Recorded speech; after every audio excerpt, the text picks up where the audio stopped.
இந்த முறை go back Modi கிடையாது, இந்த முறை கெட் அவுட் மோடி என்று சொல்லி உங்களை துரத்துவார்கள். நான் குமார் அவசரப்பட்டிய உதயநிதி ஸ்டாலினுக்கு நான் சொல்றேன், நீ சரியான ஆளா இருந்தா உன் வாயிலிருந்து கெட் அவுட் மோடி நீ சொல்லிப்பார். ஒன்லி பாடி லாங்குவேஜ் தான்ப்பா, உள்ள ஒண்ணு கிடையாதுப்பா. நீ நினைக்கிற அளவுக்கு நான் ஒண்ணும் பெரிய பயிற்று கிடையாதுப்பா, ஒன்லி பில்டப்புப்பா. உன் வீட்டுக்கு வெளியே வந்து பால்டாயில் பாபு போஸ்ட்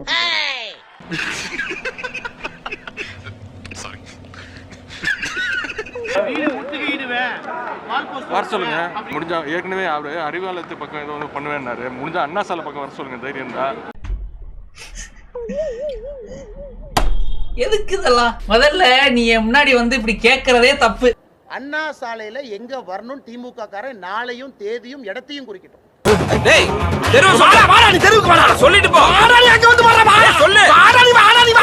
நான் தனியால வரேன். பாரதிய ஜனதா கட்சியினுடைய தொண்டர் யாரும் என் கூட வர மாட்டாங்க. தனியால ஒத்தால வர்றேன்.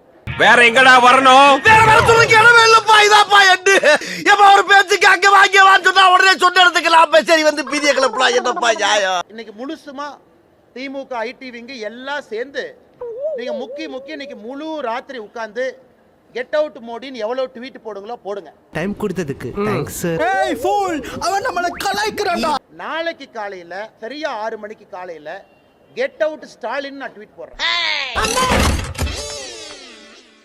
என்ன போக விட்டு புறமண்டையில் அடிக்கிற? நீங்க போயிட்டீங்கன்னு நினைச்சேங்கண்ணா. Get out Stalin. தமிழ்நாட்டில இருந்து ஸ்டாலின் வெளியே போ. ஆட்சி செய்ய தெரியல, சட்டம் ஒழுங்க பாதுகாக்க முடியல, எங்கள் வீட்டில் இருக்கக்கூடிய குழந்தைகளுக்கு பாதுகாப்பு இல்ல, ஒண்ணும் தெரியாது மண்ணு. அதனால ஸ்டாலின் அவர்களே, நீங்களும் தமிழ்நாட்டை விட்டு வெளியேறுங்கன்னு நாளைக்கு காலையில 6 மணிக்கு என்னுடைய முகநூல்ல கெட் அவுட் ஸ்டாலின் ஆரம்பிக்கிறேன். பாஸ், அவங்க உங்களை கலாய்க்கிறது எனக்கு கோபமா வருது பாஸ். அத சிரிச்சின்னு தான் சொல்லுவியா? கெட் அவுட் ஸ்டாலின் ட்ரெண்ட் பண்ணிருக்காங்க சார். இல்ல அத பத்தி நான் கருத்து சொல்ல விரும்பலங்க. நானே அட என்ன பிரச்சனை விவரம் இல்லாம பேசிட்டு இருக்கா? பின்னால எதுவும் பிரச்சனை வரும்னு யோசிக்கிறாங்க. என்னடா கோபால, அப்படித்தானே? பயப்படிதானே செய்யணும். லேஸ் வாட்டா கேளுங்க. அண்ணா சாலைக்கு வர தயார் இல்லை. அவரை பத்தி பேச விரும்பலங்க. பயந்தோரி பல இருக்காங்க. பயந்தோரி பயந்தா உங்களுக்கு பக்கோடா டேய். அவரை பத்தி பேச விரும்பலங்க. அந்த பாயா இருக்கணும்டா.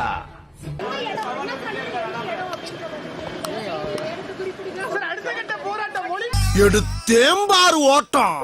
மார்க்கெட்டில் கூட நான் பார்க்கலையே அப்படி ஒரு ஓட்டம்.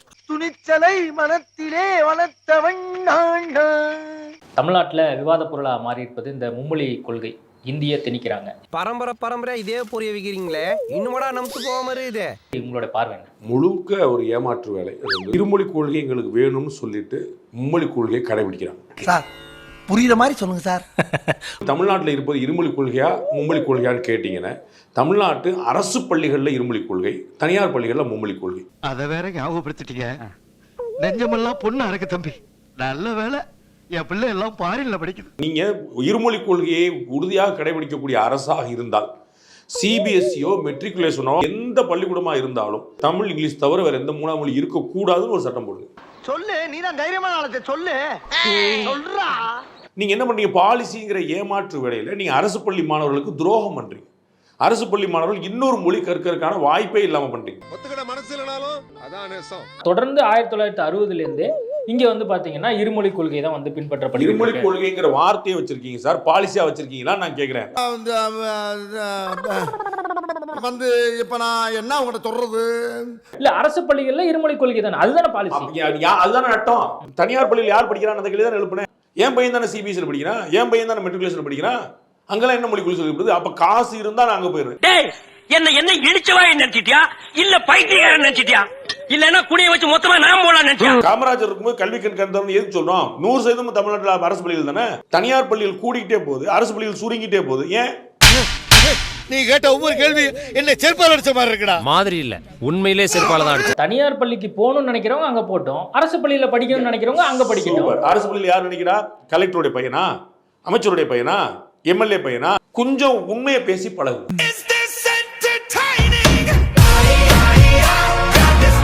இல்ல இப்போ 2 மொழி கொள்கையினால என்ன வந்து மாணவர்கள் வந்து ஏதாவது தவறான வழியில போயிட்டாங்களா, இல்ல எதுவும் நாலேஜ் எதுவும் கம்மி ஆயிடுச்சா? என்னடா முட்டாத்தனமா பேசிக்கிட்டு இருக்க முட்டா பயல. +2 மட்டும் படிச்சுட்டு விட்டீங்கன்னா நீங்க செத்து போயிருவீங்களா? 10ஆம் கிளாஸ் மட்டும் படிச்சுனா டைவர்ஸ் ஆயிருமா? என்ன நடக்கும்? ஏன் நம்ம 5ஆம் கிளாஸ் மட்டும் படிச்சு போயிடலாம்ல, எதுக்கு 8ஆம் கிளாஸ் படிக்கணும்? என்னங்க என்ன கேள்விலாம் கேட்க ஆரம்பிச்சிட்டீங்க? மோட்டா உன்னை பெத்தாளா இல்ல யானை கக்குச்சாடா? பேரண்ட்ஸ் வந்து அப்படி நினைக்கல, மாணவர்கள் அப்படி நினைக்கல, ஆனா வந்து பாஜக மட்டும் அப்படி நினைக்குது. 56 லட்சம் தனியார் மாணவர்கள் வந்து ஹிந்தி படிச்சிட்டு இருக்காங்கன்னு சொல்றாரு. நீங்க பேரண்ட்ஸ் விரும்பலன்றீங்க. சோறு தின்னால வேற நத்திட்டானுங்களான்னு தெரியல. நான் உங்களை சொல்ல சார். நீங்க சொல்றது பிரைவேட்ல சார், நான் கேக்குறது அரசு பள்ளி மாணவர்களுடைய பெற்றோர்கள் யாரும் கேட்டாங்களா? அண்ணன் அன்பில் மகேஷ் பொய்யாமொழியுடைய மகன் தனியா அரசு பள்ளியில படிச்சாருன்னா நீ சொல்லு நியாயம்.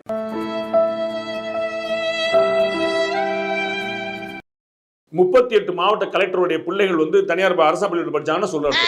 யார் படிக்கிறா நீங்க சொல்லுங்க, யாரா ஒருத்தர் சொல்லுங்க. பிரபலமானவர்கள், பணக்காரர்கள், படித்தவர்கள், பதவியில் இருப்பவர்கள், அதிகாரத்தில் யாரோ ஒருத்தர் வந்து அரசு பள்ளியில் சேருங்க. அப்ப யாருக்கு? என் நெத்திய நல்லா பாருங்க, இதுல கேனப்பைய அப்படின்னு எழுதி இருக்கா? இல்ல. அப்ப நான் என்ன இழிக்க வாயனாடா? ஏழைகள், கிராமத்துல வஞ்சிக்கப்பட்டவர்கள் அவங்க தான் உட்கார்ந்திருக்காங்க. அவங்க படிச்சிட கூடாது, படிச்சு விவரமாயிட கூடாது. விவரமாயிட்டா பிரச்சனை. ஆமாம் ஆமாம், அந்த விஷயத்தில் ஜாக்கிரதையாக நாங்கள் இருப்போம். பிறகு யார் அவசியப்படுவது? இல்ல, விவரமாயிட கூடாதுன்னு தமிழ்நாடு அரசாங்கம் நினைக்குமா? இங்க இருக்கக்கூடிய கட்சிகள் நினைக்கிறாங்க. ஏன் அவங்களுக்கு என்ன பிரச்சனை இருக்கு போகுது? அதுல விவரமாயிட்டா நம்மளுக்கு வந்து ஓட்டு போட மாட்டாங்கல்ல. கண்டு விட்டாளையா, சூச்சமத்தை கண்டு விட்டாளே. படிச்சுட்டா ஓட்டு போட மாட்டாங்கல்ல. படிச்சுட்டா பாஜக ஓட்டு போட்டுருவாங்க. நான் அப்படி சொன்னேன். நான் படிச்சுட்டா ஓட்டு விவரமா போடுவான். யாருக்கு ஓட்டு போடணும் அவனுக்கு தெரியும். மஞ்சம் வச்சு பழிந்திருப்பேன், மஞ்சம் வச்சு. இல்ல, இங்க இருக்கக்கூடிய அரசியல் கட்சி தலைவர்கள், திருமாவளவனா இருக்கட்டும், ஸ்டாலினா இருக்கட்டும், மற்ற அரசியல் கட்சி தலைவர்கள் எல்லாருமே இருமொழி கொள்கை வேணும், இருமொழி கொள்கை வேணும்னு சொல்லுவாங்க, ஏமாத்துறாங்க. ஏன் சார் அழுகுறீங்க? எல்லாரும் என்ன ஏமாத்துறாங்க. அழாதீங்க சார். சீமானோ, விஜயோ, ஸ்டாலினோ, திருமாவளவனோ வந்து தெரியாம சொல்லிட்டாங்க நான் நினைக்கல, தெரிஞ்சு சொல்கிறார்கள். யார நம்பர்னே தெரியல தாசனா. சனி எப்படி பண்ணிட்டான். காசு இருக்கிற பூரா மும்மொழி கொள்கை படிச்சுக்கோ, காசு இல்லாத 2 மொழியில் உட்காந்துக்கோ அப்படின்னு என்ன அர்த்தம்? என்ன கணக்கு? என்னாச்சு? இல்ல நீயே இவ்வளவு கேவலமா இருக்கேன்னு சொல்ல வர்ற, ஒத்துக்கிறேன். இல்ல, மும்மொழி கொள்கைனால ஏதாவது ஆதாயம், ஏதாவது ஒரு பெனிஃபிட் அப்படின்னா பரவாயில்ல. நான் அது இப்பதானங்க சொன்னேன், காது கொடுத்து தயவு செய்து கேளுங்க. ஒரு கேள்வி நீங்க மாத்தி மாத்தி 10 தடவை கேட்காதீங்க. ஏங்க 3 மொழி படிச்சா என்ன என்ன பிரயோஜனம் கேக்குறீங்க? எவ்வளவு படிச்சாலும் நல்லது தானங்க. அதுக்கான தேவை ஏன் எழுந்தது அப்படின்னு கேக்குறாங்க.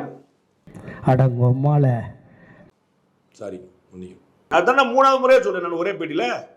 உங்களுக்கு விளங்கல நாம என்ன செய்யறது? நானு காமராஜர் அந்த காலத்திலே சத்துணவுல இருந்து எல்லா திட்டமும் போட்டு ஸ்கூல் ஆரம்பிச்சாரு. அப்படியும் இந்த மாதிரி தற்கொலை வந்து படிக்காம ஏன் உசுரம் வாங்க? பெற்றோர்கள்ட்ட கையெழுத்து வாங்க போறேன்னு சொல்லி அண்ணாமலை வந்து நேத்து கையெழுத்து வாங்க வேண்டியதே இல்லை சார். அவங்க ஏற்கனவே கையெழுத்து போட்டாங்க சார். அரசு பள்ளிக்கூடம் மூடப்படுதா இல்லையா? அரசு பள்ளிக்கூடம் எண்ணிக்கை குறையுதா இல்லையா? அதெல்லாம் நாங்க கவலையே படுறது இல்லைங்க. ஓட்டு வாங்கணுமா, சட்டசபைக்கு போகணுமா, சட்டையை கிழிச்சுமா, சண்டை போட்டுமா, பேட்டா வாங்கணுமா, பெட்ஷீட் வாங்கணுமா, அப்படியே போயிட்டே இருப்பேன். அந்த பையனுக்கு பயம் இல்லை. அந்த இனாம்